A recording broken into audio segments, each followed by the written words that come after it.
Hello and welcome back to the Listening Lounge. My name is Nick Day, CEO of 𝐥𝐢𝐤 Recruitment Group, specialist HR and payroll recruiters. And let's be honest, right now, there is so much noise, it can be really hard to be heard.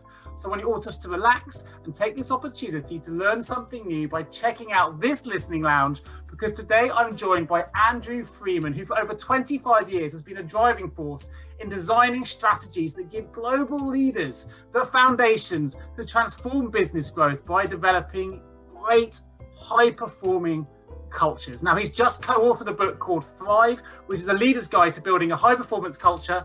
Can't wait to get started, Listening Lounge. Andrew, welcome to the show. Thank you very much, Nick. I'm glad to be here, and I am psyched for this conversation. A lot of people listening to this right now, certainly myself, we try to be good leaders. We try and inspire those around us, but often, particularly, we're coming out of a really difficult time. We're often really head down, so we don't always have time to lift our heads up and think about how we're coming across as a leader, whether or not we even are a high performance leader in those words. So when you talk about high performance leaders, and in particular how they contribute to developing high performance cultures, can you tell us a little bit more about what that means to you, and what a high performance culture does, or what a high performance leader might be, if you were to describe one? I can. I'm going to start. I'm going to start just by talking a little bit about clarity. Right. When it comes to high performance, people will often, when I first meet the leaders, they'll say, "Oh, well, we have a high performance culture. We're all high performers. Everybody here is high performing." And as we unpack that a little more, and I seek to understand what they mean by that, really what they're talking about is they're high functioning. High performance, said, the way that I think about it, my research and my work means this.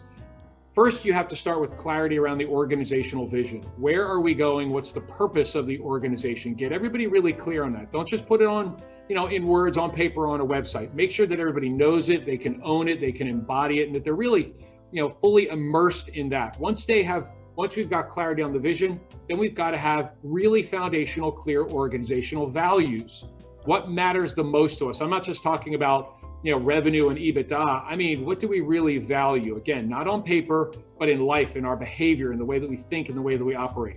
So if we've got clarity on vision, clarity on values, then what that means is we need to then create goals, strategies, tactics, plans, initiatives that will move us closer to the vision. If all those things exist, high performance then is when a leader or a team or an organization consistently meets or exceeds those strategies, those goals, those tactics that are in alignment with the vision and the values. That's high performance, and that's high performance leadership. In your Thrive book, then, to take it a little bit further, you talk a little bit about something which you call the exemplary performance system. So yes. How does that link to high performance cultures, high performance leadership, and what is it? How would you define what that exemplary performance system is? Well, it's based on a lot of research that Paul and I have done, and that we've leveraged that other people have done. Paul has been doing, this work as a performance architect, a performance consultant for over 40 years. I've been doing it, as you said, for over 25 years. So amassed, we have, that's over 65 years worth of our personal knowledge, in addition to everything else that we've gained. So we've leveraged research and work from others, and we built this. Paul really built this exemplary performance system, and what it is. It's looking at the world through 6 major influences, Nick, that will either accelerate or decelerate performance. They either put barriers up or they remove barriers. And so I'll just do a quick run through, and we can dig deeper on any of them if you want. Amazing. That's cool. So the first 3 that I'm going to talk about are all external to the individual. This is where the leader really needs to listen, because these are things that the organization does to the employee. So these are things like the environments, the systems, and the resources, right? What's the environment? Physical, emotional, psychological safety, right? The resources, we're talking about people, technology. Systems could mean tech systems. It could mean operational and organizational systems. So environment, systems, and resources is one influence. Expectations and feedback is another external influence. Then the third external one is rewards, recognition, and consequences. Those 3 influences are all external to the individual, and they have a massive impact on whether a person, a team, or an organization can succeed. The other 3 are internal to the individual. So these are things like skills and knowledge that I bring to the job, capacity and job fit for the actual job, and my motivation and preferences. All 6 of these influences have an impact on whether the organization can perform at high levels. Now, what's tricky about this is all 6 of those influences need to be in full alignment.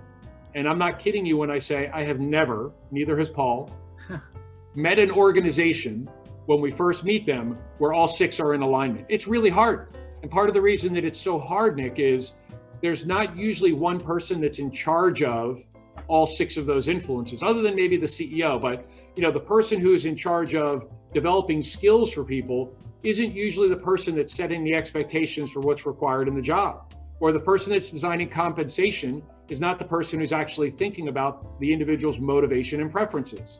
Right? So those things are usually not connected. And when they're not connected, it creates a little bit of friction, some confusion, and anything like that is taking away from a person's time, energy, and focus on being his or her best. That's where you get performance drag. So last question really, because in your book, you also talk a lot about mindset. It's a really hot topic at the moment. So positive mindset, resistance, and resilience, and them all being really fundamental elements of a high performance culture. So tell me a little bit more about those 3 aspects. Resistance and resilience could be one of my favorite parts of the book.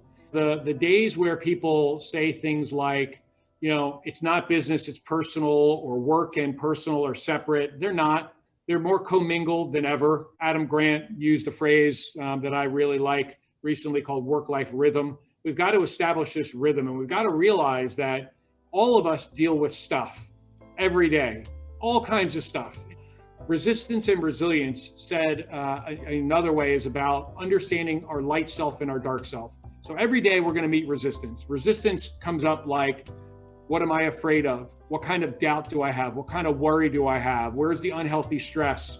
The light self is about resilience, and it's about, operating with hope and faith. And I don't mean religious faith. I mean faith that we're going to get through this. Example would be, all of us, you and I recording this podcast, and everybody that's listening to it, have all gone through incredible stress, trauma, difficulty, and challenges. And the reality is, every one of us has risen to and met those challenges. And I know that because we're here.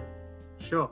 So we can all do hard things because we've done hard things. And so just first, people understanding that those things are part of us, and not to shy away from those moments of resistance, not to try to avoid them. There's a saying that I love: the only way out is through. You can't avoid your aversions. It's like if you have a fear that you're not going to have enough money, or that you're always going to be in debt, you will accumulate more debt. If you're fearful that you're not enough at work, or you're not adding enough value, you will add less value. That is just the way that the brain works. Right? We think things, and then we wind up behaving in a way that aligns with the things that we think. And so the mindset piece that supports the resistance and resilience is all about making sure that people have a strategy on getting their head right every day. Whether that's through gratitude, journaling, therapy, a combination of those things, but really thinking about what is your worldview. An easy example of this would be, New Year's resolutions. Every year people set all kinds of New Year's resolutions, oftentimes something to deal with like losing weight or stopping smoking or something like that. By this time every year, over 80% of people have quit whatever their resolution was. Well, why is that? It's like people try to lose weight, they try to stay healthy, they try to stick with an exercise program. And the research we've done and that we've read through folks like 𝐃𝐨𝐬𝐤𝐞, who wrote a book on mindset, and others, is because their head's not in the right place. They're not focused on why this thing is so important. Why is it important for me to lose the weight this time? Why is it a non-negotiable? What's attached to that? It's not, nobody's going to logic themselves into exercise. And we all know exercise is good, but we're more deconditioned than ever. Makes no sense. It's because people aren't getting their heads right. So the equation is get your head right, think about what you're focusing on, be aware of your aversions, know that resistance is going to show up, and find ways that you can bring your light self or your resilient self to work and your personal life every day. That's really the equation. It's easily one of my favorite parts of the book.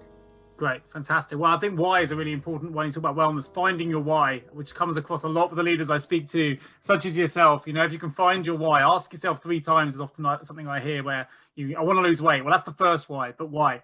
And then you answer that question, then answer again, and you really find the true why, which can be really powerful. Andrew, it's been an absolute pleasure having you on the Listening Lounge today. Thank you ever so much to all of you who are tuning in to watch this. And remember, every good conversation starts with good listening. Till next time. Thank you, Andrew. Thanks, Nick.